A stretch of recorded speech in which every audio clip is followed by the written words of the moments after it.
அஸ்ஸலாமு அலைக்கும் வரஹ்மத்துல்லாஹி வபரகாத்துஹு. அல்ஹம்துலில்லா. குர்ஆனுடைய இந்த வகுப்பில் நம்ம தொடர்ந்து குர்ஆனுடைய வசனங்களை ஓதி அதை புரிந்து கொள்ளக்கூடிய வாய்ப்பை இறைவன் நம்ம அனைவருக்கும் தந்திருக்கான். அல்ஹம்துலில்லா.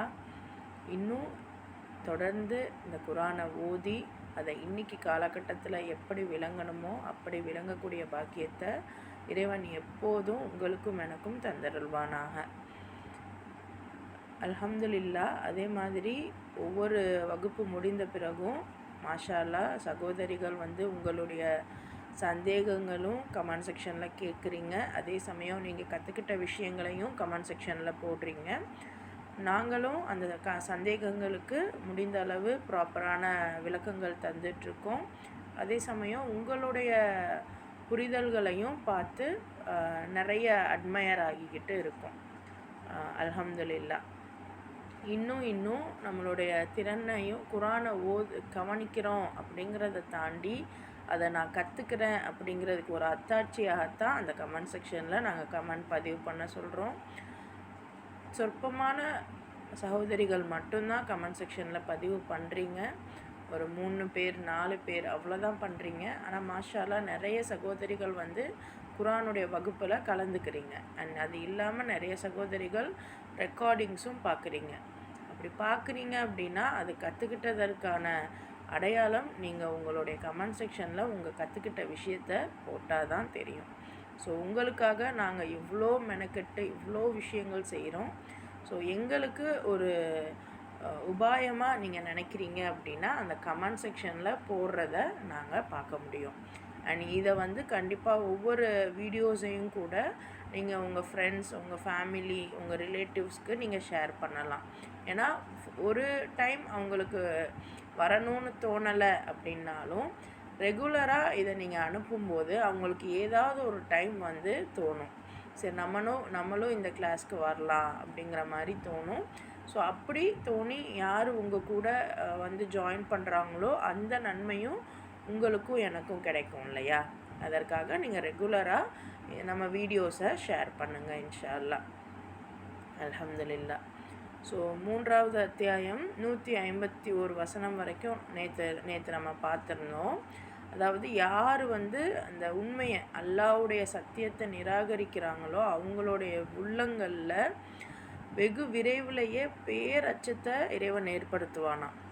ஏன்னா இறைவனுக்கு இணையானது அப்படின்னு தெரிஞ்ச பிறகும் கூட எந்த ஆதாரத்தையும் எவற்றுக்கு அல்லாஹ் இறக்கிவிடவில்லையோ, இறைவனுக்கு நிகராக யாருமே இல்லை அப்படின்னு தெரிஞ்சும் கூட ஒரு சாதாரண ஒரு விஷயத்தை கூட நம்ம இறைவனுக்கு இணையாக ஆக்கிடுறோம். ஸோ அப்படிப்பட்டவங்களுக்கு இறுதியாக போய் சேரும் இடம் நரகம்தான். அக்கிரமக்காரர்கள் சேர இருக்கும் இந்த இடம் எத்தனை கெட்டது. அப்போ அக்கிரமக்காரர்கள்னால் நம்ம நினைக்கிற மாதிரி அல்லாஹ்க்கு இணையாக வைக்கிறது இந்த சிலைகளை வணங்குறது தானா அப்படின்னா, சிலர்லாம் சிலைகளை வணங்கினா கூட மற்ற மனுஷங்களை எதுவும் நோகடிக்க மாட்டாங்க. அவங்க அக்கிரமம் புரிபவர்களாக இருக்க மாட்டாங்க சிலர். ஆனால் ஒரு சிலர் சிலையை வணங்கலைன்னாலும் அல்லாவை மட்டும்தான் நான் வணங்குவேன் அப்படின்னு சொன்னாலும் தன்னுடைய நாவால் பிறரை நோகடிப்பாங்க, தங்களுடைய செயலால் பிறரை நோகடிப்பாங்க, தங்களுடைய உள்ளங்களால் பிறருடைய மனதை நோகடிப்பாங்க. ஸோ அல்லாஹ் படைத்த படைப்பை நோகடிக்கிறதுக்கு நம்ம யார்? அப்போ அந்த இடத்துலையே நம்ம அல்லாஹ்க்கு இணையாக நம்மளையே நம்ம வச்சுக்கிறோம். அப்போது நம்ம சிலை வணக்கம் செய்பவர்களை காட்டிலும் நம்ம ஒரு படி ரொம்ப கொடுமையான விஷயத்தை நம்ம செய்கிறோம். சிந்திச்சுக்கோங்க, உணர்ந்துக்கோங்க. ஸோ இந்த மாதிரி அக்கிரமம் புரிபவர்களுக்கு இறுதியாக கிடைக்கக்கூடிய இடம் நரகம்தான். அது எவ்வளோ கெட்டது அப்படின்னு இறைவன் சொல்கிறான். அடுத்த ஆயத் பாருங்கள், 152லேருந்து இன்றைக்கி நம்ம பார்க்க போகிறோம். அஊது பில்லாஹி மினஷ் ஷைத்தானிர் ரஜீம். பிஸ்மில்லாஹிர் ரஹ்மானிர் ரஹீம். ரப்பி ஜித்னி இல்மா. வலக்கத் சதக்ககுமுல்லாஹு வஅதஹு இத் தஹுஸ்ஸூனஹும் பிஇذنஹு حتى إذا فشلتم وتنازعتم في الأمر وعصيتم من بعد ما أراكم ما تحبون منكم من يريد الدنيا ومنكم من يريد الآخرة ثم صرفكم عنهم ليبتليكم ولقد عفا عنكم والله ذو فضل على المؤمنين.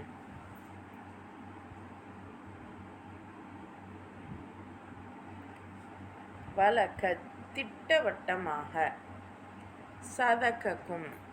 சதக்கக்கும் அந்த சித்தி சதக்க இது எல்லாமே உண்மையாக்கினான், உங்களுக்கு உண்மையாக்கினான்.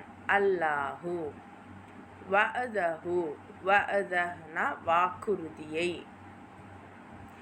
இது தஹுஸ்ஸூனஹும் அவர்களை வெட்டி வீழ்த்துகிறீர்கள், பிஇذனிஹி அவனுடைய அனுமதியுடன், ஹத்தா இதா ஃபஷில்தும், ஃபஷில்தும்னா கோலையாகி விட்டீர்கள், வதனாஸஅத்தும் இன்னும் தர்கித்தீர்கள், ஃபில் அம்ரி கட்டளையில், அம்ருனா கட்டளை.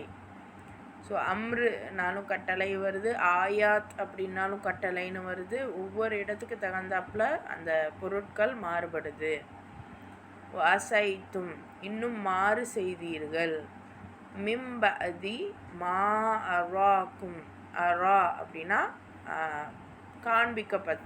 காண்பித்தது, அதாவது உங்களுக்கு காண்பிக்கப்பட்டது அப்படி சொல்லுவோம்ல, அவன் உங்களுக்கு காண்பித்ததற்கு, மா துஹிப்பூன, துஹிப்பூன அப்படின்னா விரும்புகிறீர்கள், மின்கும் மைன் யுரீத், யுரீதுனா நாடுகிறார், துன்யா, மின்கும் மை யுரீதுல் ஆஹிரத, ஆஹிரத்தனா மறுமையை, சும்ம சரஃபக்கும் அப்படின்னா உங்களை திருப்பினான், அன்ஹும் லியப்தலியக்கும்,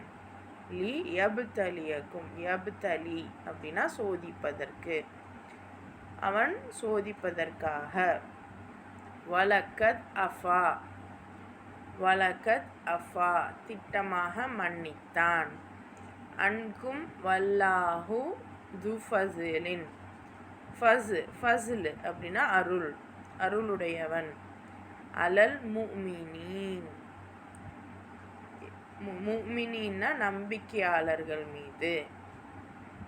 ஸோ அல்லாஹ் சில விஷயங்கள்லாம் சொல்லி அவங்கள நம்பிக்கையாளர்கள்னு முறைப்படுத்துகிறான். பாருங்கள் என்ன சொல்லியிருக்கான் அப்படின்னு. அல்லாஹ் உங்களுக்கு உதவி செய்வதாக கூறிய தனது வாக்குறுதியை நிறைவேற்றி விட்டான். ஸோ நபி ஸல்லல்லாஹு அலைஹி வஸல்லமுடைய காலத்தில் அவங்களுடைய அந்த நோக்கம் என்ன, அவங்களுக்கு கொடுக்கப்பட்ட வேலை என்ன அப்படின்னா, அந்த அவங்களுக்குன்னு ஒரு ப்ராப்பரான ஒரு என்ன சொல்கிறது, ஒரு லைஃப் ஸ்டைலை உருவாக்கிக்கிடணும், அந்த சிட்டி அந்த லைஃப் ஸ்டைலை பின்பற்றணும், பிறகு அந்த சிட்டியை சுற்றி இருக்கிறது பின்பற்றணும். அப்படியே அந்த உலகமே இவங்களுடைய கட்டளைப்படி, அதாவது இவங்க அல்லாஹ்வுடைய கட்டளையை ஃபாலோ பண்ணுவாங்க. அந்த ஒரு எக்ஸிக்யூட்டிவாக அல்லாஹ்வுடைய கட்டளையை ஃபாலோ பண்ணக்கூடிய, பிரதிபலிக்கக்கூடிய ஒரு பிரதிநிதியாக நபி இருப்பாங்க. இவங்களை ஃபாலோ பண்ணக்கூடியவர்களாக ஏனைய மனிதர்கள் வாழணும். இதுதான் நபி ஸல்லல்லாஹு அலைஹி வஸல்லம் இங்கே வந்ததற்கான நோக்கம். ஸோ அந்த இப்போது நான் என்னோட ஒரு லைஃப் ஸ்டைலை நான் எல்லாரும் பின்பற்றணும் அப்படின்னு நினைக்கிறது அப்படிங்கிறது ஒரு பொலிட்டிக்கல் இன்ஃப்ளூயன்ஸுன்னு வரும். ஒரு பொலிட்டிக்கல்னால் ஒரு சோஷியல் இன்ஃப்ளூயன்ஸ்ன்னு சொல்லுவாங்க. ஒரு சமுதாயத்தை நான் இன்ஃப்ளூயன்ஸ் பண்ணணும்.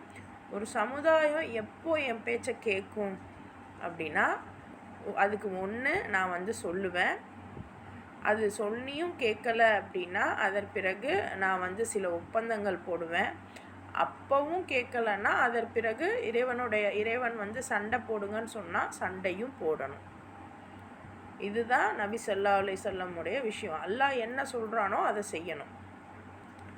அப்போது இந்த காலகட்டத்தில் ஃபஸ்ட்டு சண்டை போட்டுட்டாங்க. 2வது சண்டையின் டைமில் அவங்களுக்கு நிறையா பிரச்சனைகள் எழுது. ஏன்னா எப்போவுமே யாராக இருந்தாலும் ஒரே வெற்றியே கிடைக்கும், பாசிட்டிவாகவே இருப்பாங்க அப்படின்னு இல்லை. எப்போவுமே அது ஏற்ற இறக்கமாகத்தான் இருக்கும். ஸோ அதை நம்ம மனசில் ஏற்றுக்கிறணும். எல்லா இடங்கள்லையும் நம்ம சறுக்கி விழவும் செய்வோம். நம்ம எல்லாத்துலேயுமே பர்ஃபெக்டாக இருக்க முடியாது. அல்லாஹ் மட்டும்தான் பர்ஃபெக்டானவன். ஸோ அல்லாஹ் இங்கே சொல்லி காமிக்கிறான், அல்லாஹ் உங்களுக்கு உதவி செய்வதாக கூறி தன்னுடைய வாக்குறுதியை நிறைவேற்றிட்டான். ஆரம்பத்தில் நீங்கள் என்ன பண்ணீங்க, அவனுடைய அனுமதியின்படி அவர்களை நீங்கள் தான் போரில் வெட்டி வீழ்த்தினீர்கள்.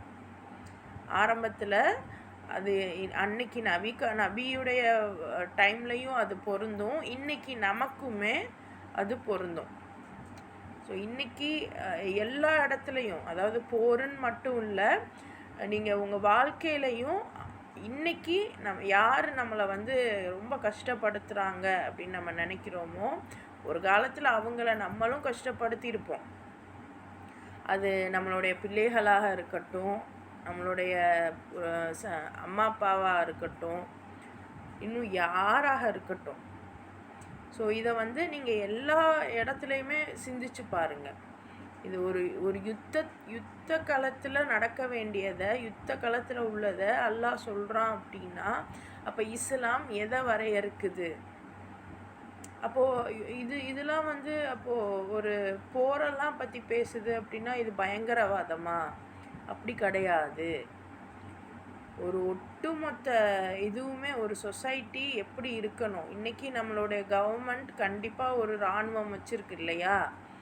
அதனுடைய விஷயங்களை அவங்க மட்டும்தான் கற்றுப்பாங்க, அவங்களுக்கு மட்டும்தான் சொல்லுவாங்க. ஆனால் அல்லாஹ் தன்னுடைய இராணுவத்தை ஒட்டுமொத்த முஸ்லீமும் கற்றுக்கிடணுங்கிறான். எல்லாமே எல்லாருக்குமே தெரியணுங்கிறான். அப்போதான் நம்மளால் தெரிஞ்சிருந்தால் மட்டும்தான் அதுக்கு ஃபுல் கான்ட்ரிபியூஷன் நம்ம கொடுக்க முடியும். அப்போது அல்லாஹ்வுடைய உதவி கொண்டு நமக்கு அல்லாஹ்க்காக நம்ம பாடுபட போகிறோம் அப்படின்னா நமக்கு உதவி செய்வதை அவன் சொல்லியிருக்கான். அவன் வாக்குறுதியை நிறைவேற்றின டைமில் நம்ம தான் அவங்கள வெட்டி வீழ்த்தியிருக்கோம். ஆனால் கடைசியில் நம்ம நீங்கள் ஊக்கம் இழந்து உங்களுடைய பணிகள் குறித்து ஒருவருக்கொருவர் பிணங்கி கொண்டீர்கள். ஸோ நம்ம இன்றைக்கி முஸ்லீம்கள் இந்த அளவுக்கு கொடுமைகளை நம்ம அனுபவிக்கிறோம் அப்படின்னா நம்மளுடைய அந்த பணி என்னங்கிறதையே மறந்துட்டோம்.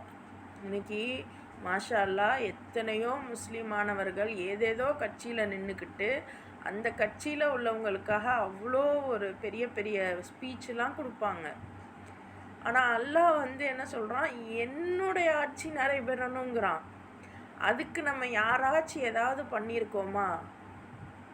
ஆனால் சுபஹான் அல்லாஹ் நம்ம நமக்கான இடஒதுக்கீடு மற்ற விஷயங்களில் எல்லாத்துலேயும் நம்ம போராட்டம் பண்ணுறோம். ஆனால் உண்மையிலேயே அல்லாஹ்வுடைய ஆட்சி தான் நிலைநிறுத்தணும் அப்படிங்கிறதுக்கு சொசைட்டியாக வேணாம், நம்ம பர்சனல் லைஃப்லையாவது ஃபஸ்ட்டு அதை நம்ம கொண்டு வரதுக்கு முயற்சி பண்ணியிருக்கோமா? சொசைட்டி நம்ம இப்போதைக்கு முடியாது, அது அல்லாஹ் நாடுனா நடக்கும். அது கண்டிப்பாக நடக்கும் ஒரு நாள். அது நம்ம அல்லது நம்மளுடைய குழந்தைகள் அல்லது நம்மளுடைய பேரம்பேத்திகள் அல்லது நம்மளுடைய அடுத்த சந்ததிகள் யாராக வேணாலும் பார்க்கலாம். பட் யார் அதை பார்க்க போகிறாங்களோ அவங்க அதை ஏற்றுக்கிற அளவுக்கு நம்ம வளர்க்கணும் இல்லையா? சந்ததியாக வழிமுறையாக நம்ம சில விஷயங்களை எத்தி வைக்கணும் இல்லையா? அதுக்கான முயற்சியாக தான் இதை நம்ம பண்ணிக்கிட்டு இருக்கோம். ஸோ அல்லாஹ் சொல்கிறான், நான் என்னுடைய அனுமதியின்படி தான் ஆரம்பத்தில் அவங்கள நீங்கள் வெட்டி வீழ்த்துனீங்க. ஆனால் கடைசியில் நீங்கள் ஊக்கம் இழந்த காரணத்தினால் நீங்கள் செய்யக்கூடிய அந்த வேலைகள்லையே ஒருத்தருக்கு ஒருத்தர் பிணங்கி கொண்டீங்க. இன்றைக்கும் நம்மக்கிட்ட ஒருத்தருக்கு ஒருத்தர் என்ன சொல்கிறது, ஒரு பிணக்குகள் இருக்குது. நான் செய்கிறது தான் சரி, நீ செய்கிறது தப்பு அப்படின்னு சொல்லிட்டு ஒருத்தருக்கு ஒருத்தர் நமக்குள்ளேயே பிணங்கிக்கிறோம். யாராவது ஒருத்தர் செய்ய வந்தாலும் அதை செய்ய விடாமல் தடுத்துடுறோம். கொஞ்சம் எல்லா விஷயமும் நான் பர்ஃபெக்டாக செஞ்சு கற்றுக்கிட்டு தான் இன்னொருத்தவங்களுக்கு சொல்லுவேன் அப்படின்னு இருந்தால் நம்ம கடைசி வரைக்கும் சொல்ல முடியாது. ஆனால் அதே மாதிரி நான் கற்றுக்கிட்டது எல்லாத்தையுமே நான் வந்து சொல்லுவேன் அப்படின்னாலும் சொல்ல முடியாது. கரெக்டாக தெரிஞ்ச விஷயத்த ப்ராசஸ் பண்ணி யாருக்கு என்ன வேணுமோ அதை கொடுக்கக்கூடியவர்களாக இருக்கணும். தெளிவாக ஒரு விஷயத்த சொன்னாலும் தெளிவாக சொல்லக்கூடியவர்களாக இருக்கணும். என்னுடைய கருத்தை மட்டும்தான் கரெக்டு, மற்றவங்களுடைய கருத்து தப்பு அப்படிங்கிற மாதிரி எண்ணம் ஒருபோதும் வரக்கூடாது. இப்படிலாம் இருந்தோன்னா நமக்குள்ளே இந்த பிணக்கே வராது. ஸோ ஒருத்தருக்கு ஒருத்தர் பிணங்கிக்கிட்டு இருந்தீங்க. மேலும் நீங்கள் மோகம் கொண்டிருந்தவற்றை, அதாவது இந்த போர் பொருட்கள் மேலே உங்களுக்கு ஒரு ஆசை வந்துருச்சு. அல்லாஹ் உங்கள் கண் எதிரே காட்டிய உடனேயே உங்கள் தலைவரின் கட்டளைக்கு நீங்கள் மாறு செய்தீர்கள். சஹாபாக்களை பார்த்து அல்லாஹ் இந்த வார்த்தைகள் கேட்குறான். சஹாபாக்களை நம்ம நினச்சிக்கிட்டோம். நம்ம என்ன நினச்சோம்? இவங்க எவ்வளோ பெரிய விஷயங்கள் செய்கிறாங்க. அவங்க கண்டிப்பாக நம்மளை விட 1000 மடங்கு ரொம்ப பெரிய பெரிய விஷயங்கள் செஞ்சவங்க. ஆனால் அவங்கக்கிட்டையே அல்லாஹ் எப்படி பேசுகிறான் பாருங்க. ஆனால் அதுக்காக அவங்க தப்பானவங்கன்னு நம்ம சொல்லிடக்கூடாது. சூழல், இன்னும் வந்து காலங்கள், இன்னும் வந்து அந்த நாட்கள் வந்தால் தவறுகள் செய்ய வைக்கும் தான். அவங்க தவறே செய்யாதவங்கன்னு இல்லை, ஆனால் செஞ்ச தவறை ஏற்றுக்கிட்டு மன்னிப்பு கேட்குறதில் அவங்கள அடிச்சுக்க முடியாது. ஸோ அந்த மாதிரி அவங்க ஒரு சின்ன ஏதோ ஒரு தடுமாற்றம் ஆயிடுச்சு. அந்த தடுமாற்றத்தினால அவங்களுக்கு பெரிய இழப்பு. ஸோ இதெல்லாம் நமக்கு தெரியணும்னா என்னென்ன போர் நடந்துச்சுங்கிறத நம்ம தெரியணும். குரான் நமக்கு புரியணும்னா நபி ஸல்லல்லாஹு அலைஹி வஸல்லமுடைய வாழ்க்கை வரலாறும் நமக்கு புரியணும். இன்ஷா அல்லாஹ் கூடிய விரைவில் அதையும் நம்ம வந்து பார்க்கலாம். ஸோ இப்போதைக்கு நம்ம குரானை எடுத்துருக்கிறதுனால குரானை நல்லபடியாக ஃபுல்லாக முடிக்கிறதுக்கு முயற்சி பண்ணுவோம். ஸோ ரொம்ப இது எந்த டைமில் இறங்குச்சு, இந்த ஆயத் எந்த டைமில் இறங்குச்சு அப்படின்னு நம்ம சிந்திக்க ஆரம்பித்தோன்னா நம்ம குரானை நம்ம வாழ்நாள் முழுக்க ஓதுனாலும் முடிக்க முடியாது. ஸோ வந்து ரொம்ப இன்டெப்த்தாக போகாமல் மேலாப்பில் குரானில் அல்லாஹ் என்ன சொல்லியிருக்கானோ அதை மட்டும் நமக்கு எவ்வளோ புரிஞ்சுக்க முடியுதோ அவ்வளோ புரிஞ்சுக்கிட்டு வருவோம். ஸோ இந்த சஹாபாக்களை அல்லாஹ் இப்படி கேட்குறான், இந்த மாதிரி போர் பொருட்கள் மீது நீங்கள் ஆசை கொண்டீங்க, அதனால் உங்கள் கண்ணுக்கு ஒரு வழியை உங்கள் தலைவர் காமிச்சதை நீங்கள் மாறு செஞ்சீங்க. ஏன்னா உங்களில் சில பேர், எல்லாரும் இல்லை, சில பேர் இம்மையை விரும்புவோராய் இருந்தனர், வேறு சிலர் மறுமையை விரும்புவோராய் இருந்தனர். பிறகு அல்லாஹ் உங்களை சோதிக்கும் பொருட்டு இறைமறுப்பாளர்களை எதிர்த்து நிற்க முடியாத வண்ணம் உங்களை திசை திருப்பிவிட்டான். இதன் பிறகும் அவன் உங்களை மன்னித்து அருளினான். ஏனெனில் அல்லாஹ் நம்பிக்கையுடையோர் மீது பெரிதும் கருணை பொழிபவனாக இருக்கிறான். பெரிதும் கருணை பொழிபவனாக இருக்கிறான். ஃபஸ்லுனா அருளுடையவன். சில இடங்களில் இந்த தமிழ் வந்து கொஞ்சம் எல்லாத்துக்குமே கருணைன்னு கொடுக்குறாங்க. ஆனால் அருளுடையவன் வேற, கருணையுடையவன் வேற, கொஞ்சம் மைன்யூட்டாக நம்ம சிந்திக்கணும். இப்போதைக்கு விஷயத்தை மட்டும் நம்ம புரிஞ்சுக்கிடுவோம். அல்லாஹ்வுடைய உதவியை கொண்டு ஆரம்பத்தில் நீங்கள் வெற்றி பெற்றுக்கிட்டு தான் இருந்தீங்க. ஆனால் போக போக உங்களுக்குள்ளேயே நீங்கள் பிணங்கிக்கிட்டீங்க. அப்போ உங்களுக்குள்ள வேறுபாடு ஏற்பட்டதுனால இன்னும் சிலர் இம்மைக்கு ஆசைப்பட்டீங்க, இந்த துனியா வாழ்க்கைக்கு ஆசைப்பட்டீங்க, சிலர் வந்து மறுமை வாழ்க்கைக்கு ஆசைப்பட்டீங்க. அப்போது இதுலேருந்து நமக்கு ஒரு சந்தேகம் வரலாம், அப்போ துனியா வாழ்க்கைக்கு ஆசைப்படக்கூடாதா? அப்படி கிடையாது.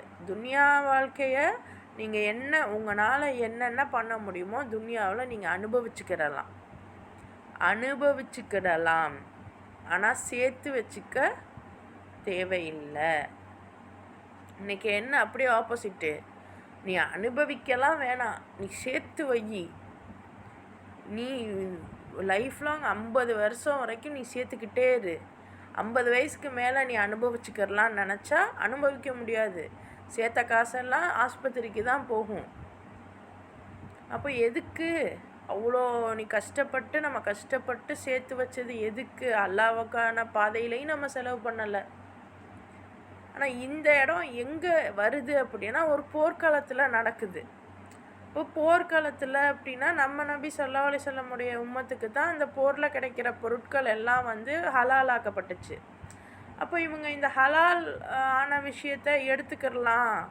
ஏன்னா இவங்க வந்து யோசிச்சு பாருங்கள், இன்றைக்கி நம்ம ஒரு சின்ன என்ன சொல்கிறது, ஒரு போராட்டத்துக்கு இவங்க போனது போருக்கு, நம்ம போர்லாம் போகலை, ஒரு சின்ன போராட்டத்துக்கு போனால் கூட சொல்லுவோம் இன்றைக்கி போனோம் அப்படின்னா நம்ம வேலை போயிடும், வீட்டு வேலையெல்லாம் போயிருமே அப்படின்னு நம்ம நினப்போம். நம்ம வீட்டில் உள்ள ஆண்கள் போனாங்கன்னா ஏங்க வேலைக்கு போனால் தானே நமக்கு சாப்பாடு, அதை விட்டுட்டு இங்கே போனீங்கன்னா நமக்கு என்ன பண்ணுறது அப்படின்னு கேட்போம். ஆண்கள் வந்து போகவே மாட்டாங்க. அதுவும் பிஸ்னஸ் பண்ணுறவங்கன்னா ரொம்ப ரேரு, ஒரு நாள் பொழப்பு போயிடும்னு நினச்சி போகவே மாட்டாங்க. ஆனால் இவங்க வந்து எவ்வளோ பெரிய போர், ஒன்று உயிர் போகணும், இல்லை நம்ம கொல்லணும், இல்லை நமக்கு ஏதாவது ஒரு கை கால் துண்டிக்கப்படும். எத்தனையோ நாட்கள் இன்றைக்கி மாதிரி இன்றைக்கும் நம்ம போர் சூழல் நமக்கு தெரியாது. ஆனால் ஒரு போரோட சூழல் நீங்கள் நிறைய இடங்களில் பார்த்துருப்பீங்க, படிச்சிருப்பீங்க, கேள்விப்பட்டிருப்பீங்க.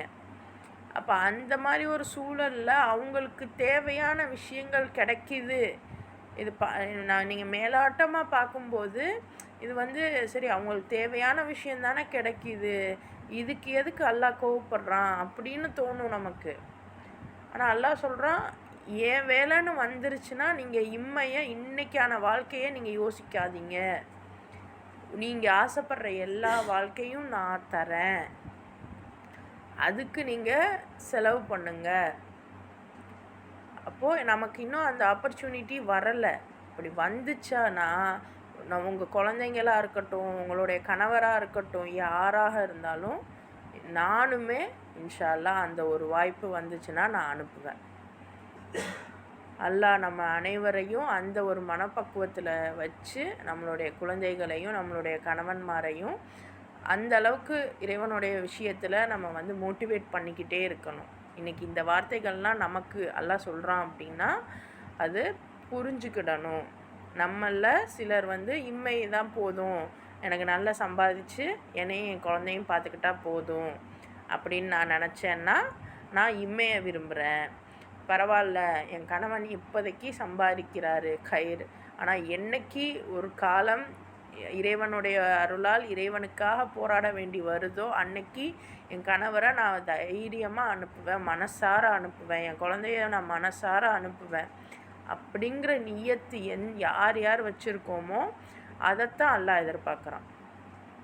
ஸோ அப்படி அந்த அனுமதியின்படி நம்ம வந்து ஆரம்பத்தில் ஜெயித்தாலும் இன்றைக்கி இருக்கிற நிலைமைக்கான காரணம் இது தான். ஸோ நீங்கள் வந்து இந்த உலக வாழ்க்கை மேலே ஆசை கொண்டு இந்த பொருட்கள் மீது மோகம் கொள்றீங்க. இதனால் நீங்கள் வந்து உங்கள் தலைவர் சொன்ன கட்டளைக்கு மாறு செய்கிறீங்க.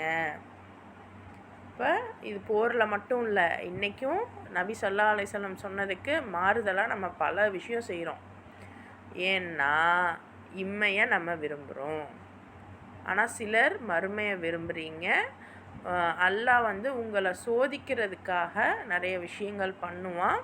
இறை மறுப்பாளர்களை எதிர்த்து நிற்க முடியாத வண்ணம் உங்களை திசை திருப்பி விட்டான். இதை நம்ம இல்லுமினாட்டிஸ்ன்னு யோசிச்சுக்கிறலாமா? இது நாள் வரைக்கும் நம்ம காஃபிர்னா என்னென்னு யோசித்தோம்? சிலை வணங்குறவங்க, கிறிஸ்டினு, இந்து இப்படி நினச்சோம். அதையும் தாண்டி மொத்தமாகவே காஃபீர் அப்படிங்கிற வார்த்தைக்கு நீங்கள் வேர்ல்டு பாலிட்டிக்ஸ் பார்த்துட்டீங்க அப்படின்னா உங்களுக்கு அது நல்லா புரிய வரும். இறை மறுப்பாளர்கள் யாருன்னு அவங்கள ஃபிட் பண்ணுங்க. இன்றைக்கி ஒட்டுமொத்த உலகமே அவங்கள மீறி எதுவுமே பண்ண முடியாத அளவுக்கு இருக்காங்க இல்லையா? இந்த ஒரு நிலைக்கு அல்லாஹ் தான் திருப்பி விட்டேங்கிறான். இதன் பிறகும் ஆனாலும் அல்லாஹ் நம்மளை மன்னிப்பான். குர்ஆன் எப்போவுமே 3 காலங்கள்லையுமே அது நடக்கும். எப்படின்னா கடந்த காலம், நிகழ்காலம், எதிர்காலம். ஸோ குரானை பொறுத்த வரைக்கும் நிகழ்காலம் அப்படிங்கிறது நபி ஸல்லல்லாஹு அலைஹி வஸல்லம் காலத்தில் நடந்தது. எதிர்காலம்ங்கிறது இன்றைக்கி நம்ம வாழ்க்கையில் நடக்கிறது. ஸோ நிச்சயமாக நமக்கு அடுத்து மன்னிப்பும் இருக்குது.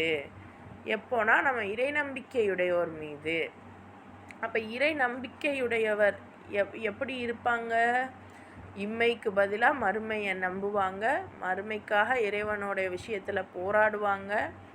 அவங்களுடைய அந்த எக்ஸ்ட்ரா பொருட்கள், அதாவது சாதாரணமாக இருக்கும்போது தாண்டி நீங்கள் அல்லாஹ்வுடைய வேலைன்னு இறங்கின பிறகு உங்களுக்கு தென்படக்கூடிய நிறைய உலக ஆசைகள், உலக ஆதாயங்கள்.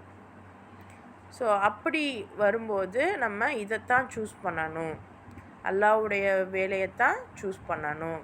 இப்போ நமக்கு வருது இல்லையா, அதாவது இப்போது நீங்கள் வந்து ஒரு கோர்ஸ் ஜாயின் பண்ணுங்க அப்படிங்கிறோம். இன்னொன்று உங்களுக்கு ஃப்ரீயாகவே ஒன்று இருக்குது அப்படின்னா, நான் ஃப்ரீயானதே நான் எடுத்துக்கிறேன் அப்படின்ட்டு வந்துடுறோம். பட் அந்த கோர்ஸ் ஜாயின் பண்ணுறதுனால அது நம்மளோட ஒரு கான்ட்ரிபியூஷன். அதாவது இறைவனோட வழியில் ஏதோ ஒரு விஷயம் ஒருத்தவங்க பண்ணுறாங்க. ஸோ அவங்களுக்கு நம்மளுடைய கான்ட்ரிபியூஷனாக இது இருக்கும், நம்மளும் கற்றுக்கலாம், நம்ம ஒரு கான்ட்ரிபியூஷனும் தரோம் அப்படிங்கிற ஒரு நிலைப்பாடு வருது பார்த்திங்களா, அது நல்லது. அதை தாண்டி இன்றைக்கி எத்தனை பேர் அதாவது இவங்களுக்கு உதவி செய்யுங்கன்னு சொல்லிட்டு நிறைய குரூப்லலாம் கேட்பாங்க. ஸோ அந்த உதவிகள்லாம் நம்ம செய்வோம், தானம் நினச்சிட்டு செய்வோம். ஆனால் அது பெஸ்ட்டாக இது பெஸ்ட்டாக அப்படின்னு பார்க்கும்போது, நீங்கள் இறைவனோட வழியில் யார் போகிறாங்களோ அவங்களுக்கு உங்களால் முடிஞ்ச ஒரு கான்ட்ரிபியூஷன் நீங்கள் தரீங்க அப்படின்னா அது பெஸ்ட்டாக இருக்கும். அல்லாஹ் எங்கேயுமே எனக்காக நீங்கள் தர்மம் செய்யுங்கன்னு சொல்லலை, எனக்காக நீங்கள் செலவு பண்ணுங்கன்னு சொல்கிறான். ஸோ தர்மம் வேறு, செலவு வேறு. செலவு அப்படிங்கிறது எனக்கு ஒரு பொருள் தேவை, அதுக்காக நான் செலவு பண்ணுறேன். ஆனால் அந்த செலவானது அல்லாஹ்வுடைய விஷயத்துக்காக இருக்கணும். அப்போ கல்வியை விட அது வேறு ஏதாவது அத்தகைய விஷயமாக இருக்குமா? ஆனால் சுபஹான் அல்லாஹ், இன்றைக்கி என்கிட்டயே என்கிட்டையும் கூட நிறைய பேர் கல்வியை நீங்கள் அமௌண்ட் எப்படி நீங்கள் இது பண்ணலாம், அது ரொம்ப தப்பு அப்படிங்கிற மாதிரி பேசக்கூடிய ஆட்களும் இருக்காங்க. சுபஹான் அல்லாஹ். ஆனால் எந்தெந்த விஷயமும் நம்ம நமக்காக வாங்கிக்கிறோம், இந்த உலக வாழ்க்கைக்காக எவ்வளவோ விஷயங்கள் வாங்கிக்கிறோம். அல்லாஹ் அதை ஹலாலாக்கியிருக்கான். ஆனால் கல்விங்கிற ஒரு விஷயத்தை மட்டும் நம்ம இனாமாக தான் கேட்கக்கூடிய நிலைமையில் நம்மளை பலர் வச்சுருக்காங்க. ஆனால் உண்மையிலேயே நம்ம யோசிச்சு பாருங்கள், ஒரு சாப்பாடு யாராவது ஃப்ரீயாக கொடுத்தா நம்ம வாங்கி சாப்பிடுவோமா? யாராவது ஃப்ரீயாக கொடுத்தா நமக்கு கொஞ்சம் மனசு இதாக இருக்கும், எப்படி ஃப்ரீயாக வாங்கி சாப்பிட்றது, அது எப்படி ரொம்ப ரொம்ப ரேர், நம்ம சாப்பிட மாட்டோம். ஏதாவது ஒருத்தவங்க சும்மா போகும்போது இந்தாம்மா காசு, இல்லை இந்த சேலை அப்படி சொல்லி கொடுக்குறாங்க அப்படின்னா நம்ம வாங்குவோமா? அது எப்படி நம்ம சும்மா வாங்குறது? ஆனால் சுபஹான் அல்லாஹ், நம்ம இஸ்லாமிய கல்வியை மட்டும் ரொம்பவே ஃப்ரீயாக தான் கொடுக்கணும் அப்படிங்கிற மாதிரி நிறைய நிலைப்பாடுகள் இருக்குது. சுபஹான் அல்லாஹ். ஆனால் அதையும் தாண்டி இறைவனுக்காக நம்ம செலவு பண்ணுறதில் இந்த விஷயத்துலையும் பண்ணலாமா அப்படின்னு உங்கள் மனசுக்கிட்ட நீங்களே கேட்டுக்கோங்க. ஏன்னா ரொம்ப என்னை நோகடித்த சில கேள்விகள் இதெல்லாம், நானும் நொந்த கேள்விகள் இதெல்லாம். ஆனால் ஒரு கட்டத்துக்கு அப்புறம் மாஷா அல்லாஹ், அல்லாஹ் எனக்கு நிறைய விஷயங்கள் புரிய வச்சான். ஸோ அதனால் நான் சில வகுப்புகள் மட்டும் நான் பெய்டில் போடுறேன். எப்போ நீங்கள் பெய்டில், அதாவது பணம் செலுத்தி அதுக்கான, ஏன்னா ஒரு பொருளை காசை கொடுத்து வாங்கும்போது தான் அதோட அருமை தெரியும். ஃப்ரீயாக கிடச்சிச்சின்னா அதோட அருமை தெரியாது. ஸோ கல்வி அதை விட நம்ம இருக்கிற பொருட்களை விட அதிகமான ஒரு பொருள், ஒரு பெரிய பொருள். அப்போ இதுக்காக நீங்கள் செலவு பண்ணுறதில் தயங்கவே செய்யாதீங்க. அண்ட் முக்கியமாக நான் ரொம்ப ரெக்வெஸ்ட்டாகவே கேட்குறேன், யாராவது நல்ல கல்வியை உங்களுக்கு தராங்க, அவங்களுடைய அந்த சர்வீஸ்க்காக ஏதாவது சார்ஜ் பண்ணுறாங்க அப்படின்னா அது அவங்களுடைய ரைட்ஸ். அதே மாதிரி உங்களுடைய கடமை, நீங்கள் யாருக்காச்சும் தர்மம் பண்ணுறதையும் தாண்டி செலவு பண்ண அல்லாஹ் சொல்கிறான். செலவுங்கிறது உங்களுக்கு தேவையானதை நீங்கள் காசு கொடுத்து வாங்கிறது தான். ஸோ நீங்கள் தாராளமாக முடிஞ்சால் அவங்கள வந்து கான்ட்ரிபியூட் பண்ணுங்கள். இல்லைன்னா அட்லீஸ்ட் அவங்கள வந்து டீமோட்டிவேட்டாவது பண்ணாமல் இருங்க. ஏன்னா அல்லாஹ் சொல்கிறான், நீங்கள் ஒரு பாதையில் போனீங்க, கடைசியில் நீங்கள் டீமோட்டிவேட் ஆகிட்டீங்க, அதனால தான் உங்களை நான் மாற்றி விட்டுட்டேன் அப்படிங்கிறான். ஒருத்தருக்கு ஒருத்தர் நீங்கள் பிணக்குகள் ஏற்பட்டு நீங்கள் வந்து அந்த உங்களை நீங்களே வந்து டீமோட்டிவேட் பண்ணிக்கிட்டீங்க, அதனால தான் உங்களை திசை திருப்பிட்டேன் அப்படிங்கிறான். இன்றைக்கி நம்ம இந்த இலுமினாட்டிஸ்ட்டை மாட்டி சிக்கி சீரழிகிறதுக்கு மிக முக்கிய காரணம் இதுவும் ஒன்று. ஸோ உங்களுடைய செலவுகள் எதை நோக்கி இருக்குது? தர்மம் வேறு, செலவு வேறு. மனசில் வைங்க. நீங்கள் அல்லாஹ்வுடைய பாதையில் தர்மம் செய்கிறத தாண்டி அல்லாஹ்வுடைய பாதையில் செலவு செய்யும்போது நிச்சயமாக உங்களுக்கான அந்த நிலைப்பாடு நல்லாயிருக்கும். இறைவனுடைய கருணையும் உங்களுக்கு கிடைக்கும். இதுதான் இறை நம்பிக்கையுடையவர். இவங்க மேலே தான் அல்லாஹ் அருள் புரிபவனாக இருக்கிறான். அடுத்த ஆயத்து பாருங்க. இது துஸ்இதூன வலா தல்ஊன அலா அஹதின் வர்ரசூலு யதுஊக்கும் ஃபீ உஹ்ராக்கும் ஃபஅஸாபக்கும் கம்மம் பிகம்மில்லை கைலா தஹ்ஸனு அலா மா ஃபாதக்கும் வலா மா அஸாபக்கும் வல்லாஹு ஹபீரும் பிமா தஅமலூன். இறை தூதர் உங்கள் பின்னாலிருந்து உங்களை அழைத்து கொண்டிருக்க, நீங்கள் யாரையும் திரும்பி பார்க்காதவாறு ஓடிக்கொண்டிருந்த நேரத்தை நினைத்து பாருங்கள். இதன் விளைவாக அல்லாஹ் உங்களுக்கு துன்பத்திற்கு மேல் துன்பத்தை கொடுத்தான்.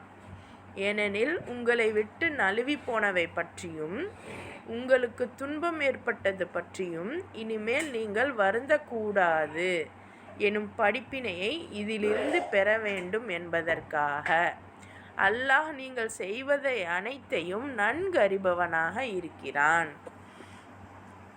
இந்த வார்த்தைகள்லாம் பார்க்கும்போது உங்களுக்கு புரியும். நபி ஸல்லல்லாஹு அலைஹி வஸல்லம் வாழ்க்கையில் லைவாக நடந்ததெல்லாம் அல்லாஹ் வஹியாக இறக்கி குர்ஆனில் கொடுத்துருக்கான்.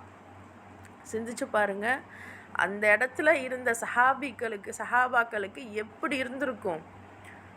நமக்கு தெரியாமல் நம்ம ஒன்று செஞ்சோமே, அது அல்லாஹ் என்னப்பா இவ்வளோ ஓப்பனாக சொல்லிட்டானே, எல்லாருக்கும் இது தெரிஞ்சிருச்சே அப்படின்னு தோணும். ஸோ இது அநேகமாக இந்த ஆயத்துகள் எல்லாம் உஹது போரில் நடந்த விஷயமாக இருக்கும். ஸோ நீங்கள் அந்த இதை பற்றி எக்ஸ்ட்ராவாக சொல்லணும் அப்படின்னா அது ஒரு டைம் ஆகும். நான் உங்களுக்கு நபி ஸல்லல்லாஹு அலைஹி வஸல்லமுடைய வாழ்க்கை வரலாறை உமர் சீரீஸ் அப்படிங்கிற இதை வந்து, ஏன்னா உமர் தான் வந்து ஒட்டுமொத்த நபி ஸல்லல்லாஹு அலைஹி வஸல்லமோட மிஷனையும் கம்ப்ளீட் பண்ண ஒரு ஆளாக பார்க்கப்படுறாரு. ஸோ அவருடைய அந்த சீரீஸை வந்து நான் உங்களுக்கு ப்ளேலிஸ்ட்டில் கொடுத்துருப்பேன். ஸோ அதை நீங்கள் வந்து பாருங்கள் அப்படின்னு சொல்லி கொடுத்துருப்பேன். அதை நீங்கள் பார்க்குறீங்க அப்படின்னா உங்களுக்கு இந்த வசனங்கள்லாம் அப்படியே புரியும், இந்த இடத்துல இது வந்திருக்கலாம் அப்படின்னு. ஏன்னா உஹது போரில் தான் வந்து பத்ரு தான் ஃபஸ்ட்டு போர். பத்ரில் செம்மையாக நல்லா ஜெயித்தாங்க. உஹதில் ஜெயிச்சுட்டே வந்தாங்க. ஒரு கட்டத்தில் என்ன ஆகும் அப்படின்னா அவங்க வந்து அதாவது ஒரு குன்றுலேருந்து வராதீங்க அப்படின்னு சொல்லும்போது என்ன ஏதுன்னு ரொம்ப நேரம் அவங்க ஒரு ஒரு ஒரு ஸ்ட்ராட்டஜி வச்சுருந்துருப்பாங்க. நபி ஸல்லல்லாஹு அலைஹி வஸல்லம் நான் கூப்பிடாத வரைக்கும் நீங்கள் வரக்கூடாது அப்படின்னு ஸ்ட்ராட்டஜி வச்சுருப்பாங்க. பட் ரொம்ப நாளாக வரலை, அவங்க கூப்பிடலங்கிறதோட நபி ஸல்லல்லாஹு அலைஹி வஸல்லம் இறந்துட்டாங்கன்ற ஒரு புரளி அல்லது வேறு எந்த காரணத்தினாலேயோ இவங்க வந்துடுவாங்க. ஸோ அதனால இவங்களுக்கு அதிகமான அடி, சரியான அடியாக இருக்கும்.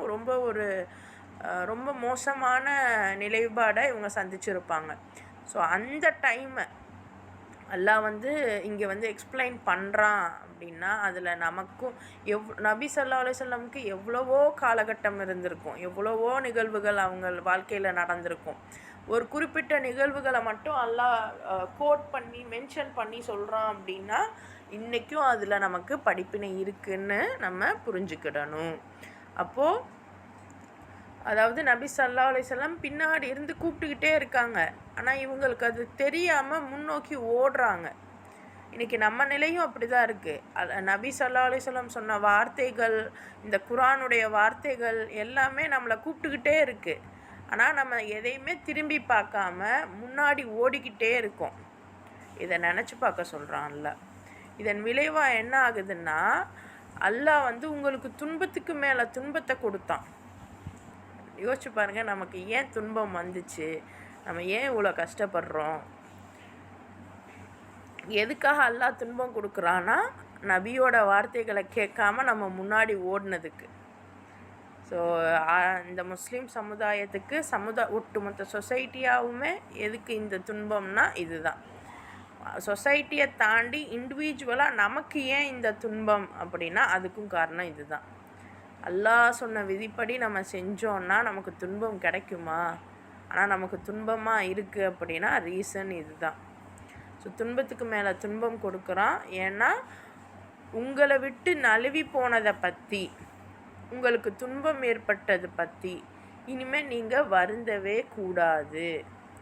இந்த படிப்பினையை இதிலிருந்து நீங்கள் பெற்றுக்கொள்ளணும். இதுதான் அல்லாஹ் நீங்கள் செய்வது எல்லாத்தையும் நன்கு அறிபவனாக இருக்கிறான்.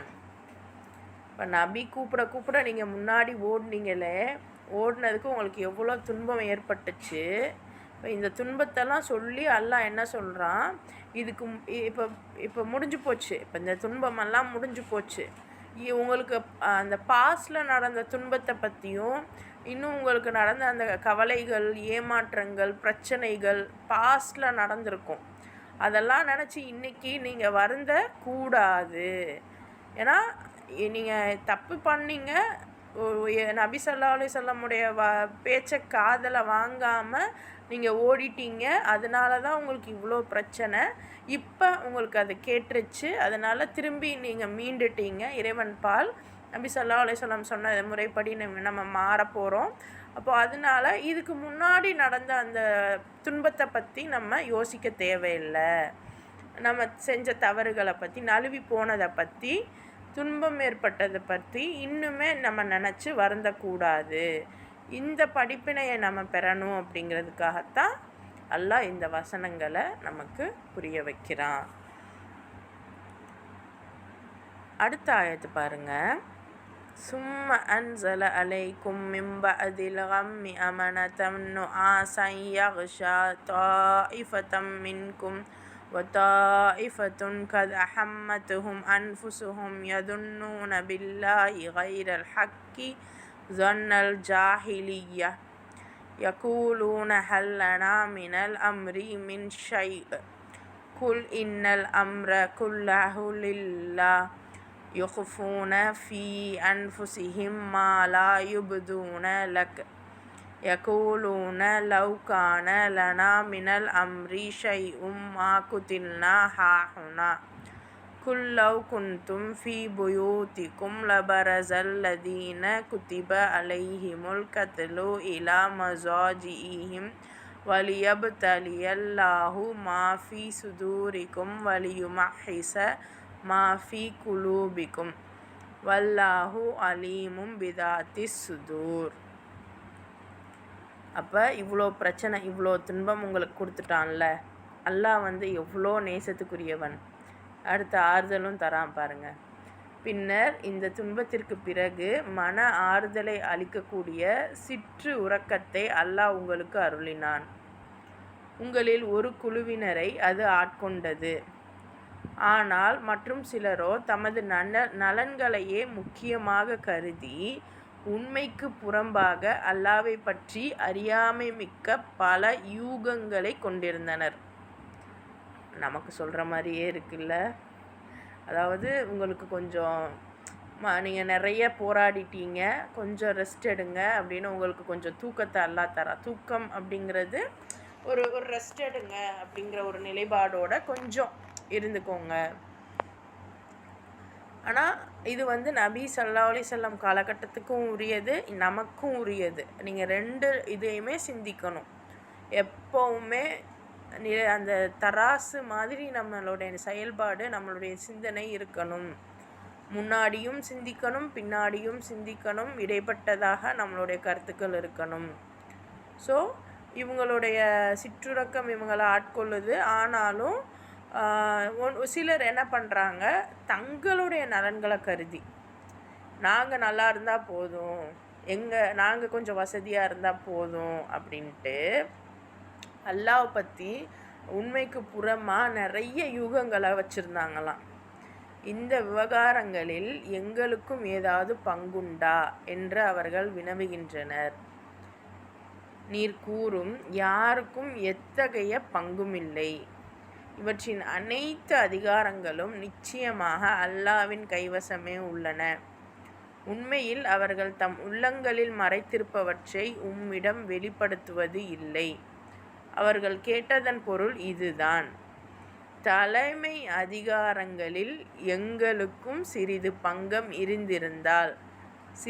பங்கு இருந்திருந்தால் நாங்கள் இங்கு கொல்லப்பட்டிருக்க மாட்டோம் என்று அவர்கள் சொல்கிறார்கள். அதற்கு நீர் கூறும், நீங்கள் உங்கள் வீடுகளில் அடைந்திருந்தாலும் யாருடைய விதியில் மரணம் எழுதப்பட்டு விட்டதோ அவர்கள் தம் மரணங்களை நோக்கி வந்தே தீருவர். மேலும் அல்லாஹ் உங்கள் நெஞ்சங்களில் உள்ளவற்றை சோதிக்கவும் உங்கள் இதயங்களில் படிந்திருக்கும் மாசுகளை அகற்றவுமே இவ்வாறெல்லாம் நிகழும்படி செய்தான். அல்லாஹ் உங்கள் உள்ளங்களின் நிலையை நன்கு அறிபவனாக இருக்கிறான். அப்போது சிலர் நீங்கள் அந்த தூக்கம் உங்களுக்கு வந்துச்சு, நீங்கள் ஒரு ஒரு ரிலாக்ஸான நிலைப்பாடில் இருந்தீங்க. சிலர் என்ன பண்ணுறாங்க, தங்களுடைய சுய லாபத்துக்காக அல்லாஹ்க்கு உண்மைக்கு புறம்பான பல விஷயங்களை இட்டுக்கட்டி சொல்கிறாங்க. முக்கியமாக அவங்களோட மனநிலையை அல்லாஹ் இங்கே கொடுத்துட்டான் பாருங்க. இவங்க என்ன நினைக்கிறாங்க, இந்த அதிகாரத்தில் எங்களுக்கு ஏதாவது பங்கு வேணும்னு நினைக்கிறாங்க. இன்றைக்கும் யாரெல்லாம் அதிகாரம் எனக்கு வேணும் அப்படின்ட்டு நம்மளை அப்படியே திசை திருப்பி இருக்காங்கங்கிறத பாருங்கள். நம்மளுடைய அம்மாவாக இருக்கட்டும், நம்மளுடைய மாமியாராக இருக்கட்டும், நம்மளுடைய கணவராக இருக்கட்டும், குழந்தைங்களாக இருக்கட்டும், இல்லை நம்மளுடைய குழந்தைகளை பண்ணுறதாக இருக்கட்டும், நம்ம வீட்டுக்குள்ளே இதை செய்கிறோம். இந்த சொசைட்டியில் பெரிய மனுஷங்களாக இருக்கிறவங்க சொசைட்டியில் பண்ணுறாங்க. ரெண்டுத்துக்கும் எந்த மாறுதலும் கிடையாது. இந்த மாதிரி அதிகாரத்தில் எங்களுக்கு ஏதாவது பங்குண்டா அப்படின்னு கேட்குறாங்கன்னா சொல்லிடுங்க, உங்களுக்கு எந்த பங்கும் கிடையாது. அதிகாரத்தில் யாருக்கும் எந்த பங்கும் கிடையாது. எல்லாமே இறைவனுக்கு மட்டும்தான் இருக்குது. அப்போது நம்ம கேட்போம், அப்போ தப்பு செஞ்சால் தண்டனை தராங்களே, அப்போது அந்த அதிகாரம் அப்போ தண்டனை கொடுக்குறவங்களுக்கு தானே? கிடையாது. தப்பு செஞ்சால் இந்த தண்டனை கொடுங்க அப்படின்னு நல்லா சொல்லியிருப்பான். அந்த தண்டனையை எக்ஸிக்யூட் பண்ணுவாங்க இவங்க. அப்போ அதே மாதிரி நம்ம வந்து இப்போ குழந்தைங்க வளர்க்குற இடத்துல இருக்கோம். அல்லாஹ் சொல்லியிருப்பான், குழந்தைங்கள இப்படி வளங்க. அப்போ அது நபி ஸல்லல்லாஹு அலைஹி வஸல்லம் சொல்லியிருப்பாங்க, குழந்தைங்கள இப்படி வளங்க. அவங்க சொன்ன மாதிரி நம்ம வளர்த்து அதுக்கப்புறம் அது தப்பு பண்ணுச்சுன்னா அதை நம்ம தண்டிக்கலாம். அதெல்லாம் நம்ம செய்யாமல் இந்த உலகம் சொல்கிற மாதிரி வளர்த்துட்டு அப்புறம் தப்பாக இருக்குதுன்னு சொல்லிட்டு நம்ம அதுவும் ரொம்ப நாள் வரைக்கும் அந்த 7 வயசுலேயே பார்த்து 10 வயசுலேயே அடிங்கன்பாங்க. ஆனால் நம்ம 20 வயசில் நின்றுட்டு அப்போ அடிப்போம், நீ என்ன இன்னும் தொழுகலை அப்படின்னு. அப்போ இந்த 10 வருஷம் என்ன பண்ணிக்கிட்டு இருந்தோம்? ஏன்னா வெளியில் உள்ள யாரோ ஒருத்தவங்க பார்த்துட்டு என்ன உன் பையன் உன் பொண்ணு இப்படி இருக்கா அப்படி சொல்லவும் தான் நமக்கு நம்மளோட இமேஜ் ஈகோ கிளாஷ் ஆகி நம்ம பிள்ளைய போட்டு கொலையோ கொல்லுவோம். உண்மை என்னன்னா, அதிகாரம் அல்லாஹ்கிட்ட மட்டும்தான் இருக்குது. அல்லாஹ் என்ன சொல்கிறானோ, யார்கிட்ட எப்படி நடந்துக்கிடணும்னு சொல்கிறானோ அப்படித்தான் நம்ம நடந்துக்கிடணும். ஸோ அதுதான் நம்ம உள்ளம் வந்து இதை ஏற்றுக்குதா அப்படின்னு சோதிக்கத்தான் அல்லாஹ் இந்த டெஸ்ட்டெலாம் வைக்கிறான். இன்னும் நாங்கள் வந்து எங்களுக்கு நீங்கள் இதெல்லாம் பண்ணியிருந்தீங்கன்னா நாங்கள் வந்து போர்க்களத்துக்கு வந்திருக்க மாட்டோம் அப்படின்னு இவங்க சொல்கிறாங்க. உண்மையிலேயே எல்லாருக்குமே மரணம் வரும். அப்படி வரக்கூடிய உங்களுக்கு மரணம் நிச்சயிக்கப்பட்டுருச்சு. ஏன்னா அதிகாரம் வந்தால் எல்லாமே எனக்கு கிடச்சிரும்னு நம்ம நினைக்கிறாங்க. ஆனால் என்னதான் அதிகாரம் இருந்தாலும் மவுத்துன்னு ஒன்று வந்துருச்சுன்னா அந்த மவுத்தை நோக்கி நீங்கள் இழுத்து வரப்பட்டுருவீங்க. அப்போ மவுத்தை தாண்டி அதிகாரத்தில் என்ன இருக்குது? அப்போ அந்த அதிகாரத்துக்கு மேலே நமக்கு ஆசை வருமா? ஆனால் இன்றைக்கி கிறிஸ்டியனோட அதிகாரம் அந்த சர்ச்சு ஃபாதரு, முஸ்லீமோட அதிகாரம் அந்த பெரிய பெரிய ஆலிம்கள், அவங்க என்ன ஃபத்வா கொடுக்குறாங்களோ அதுதான். மாஷா அல்லாஹ். இன்னும் மற்ற இதில் உடைய அந்த அதிகாரம் அவங்கவுங்களுடைய இது. அதை தாண்டி வீட்டுக்குள்ளே அப்படின்னு பார்த்தோன்னா அதிகாரம் கணவனுக்கு, அதிகாரம் மாமனாருக்கு, அதிகாரம் மாமியாருக்கு, அதிகாரம் மனைவிக்கு. யார் என்னவோ யாராவது ஒருத்தவங்க அதிகாரம் கையில் வச்சுருக்கோம்ல. அல்லாஹ் சொல்கிறான், எல்லா அதிகாரமும் என்கிட்ட தான் இருக்குது. உங்கள் இதயங்களை சோதிக்கிறதுக்கும், இன்னும் உங்கள் இதயங்களில் ஏதாவது தூசி இருந்தால், தவறுகள் இருந்தால், கெட்டது இருந்தால் அதை நீக்கிறதுக்கும் தான் இந்த விஷயங்கள்லாம் நான் செய்கிறேன். உங்களுடைய உள்ளங்களை நன்கு அறியக்கூடியவனாக நான் இருக்கிறேன் அப்படின்னு அல்லாஹ் புரிய வைக்கிறான். ஆரம்பத்தில் எவ்வளோ ரொம்ப அப்படியே மென்மையாக கொண்டு வந்தான் அல்லாஹ். ஆனால் எந்த மாதிரி நம்மளுடைய விஷயம் இருக்கணும், நம்மளுடைய அந்தரங்க விஷயம் வரைக்கும் அல்லாஹ் அதை சொல்லி காமிக்கிறான். அப்படின்னா அப்போ நம்ம எந்த அளவுக்கு இருக்கணும்? குரான், இஸ்லாம் நம்ம வாழ்க்கை முறையை தான் கேட்குது. நம்மளுடைய இபாதத் அப்படிங்கிறதே நம்ம வாழ்க்கை முறை தான். இதிலலாம் நம்ம எப்படி இருந்தோம், இனி எப்படி இருக்க போகிறோம் அப்படிங்கிறது தான் இந்த குரான் நமக்கு கொண்டு வரக்கூடிய செய்தியாக இருக்குது. அல்ஹம்துலில்லாஹ். இன்றைக்கி நம்ம நல்லபடியாக குரானுடைய விஷயங்கள் பார்த்தோம். இன்னும் நாளைக்கு இறைவன் வேறு என்ன விஷயங்கள்லாம் சொல்கிறான் அப்படிங்கிறத பார்க்கலாம். அல்ஹம்துலில்லாஹ். ஸோ இன்றைக்கி இதை நீங்கள் கவனிச்சிருக்கீங்க அப்படின்னா இதில் நீங்கள் என்ன கற்றுக்கிட்டீங்க அப்படிங்கிறத கமெண்ட்டில் பதிவு செய்யுங்க. அல்ஹம்துலில்லாஹ். ஸோ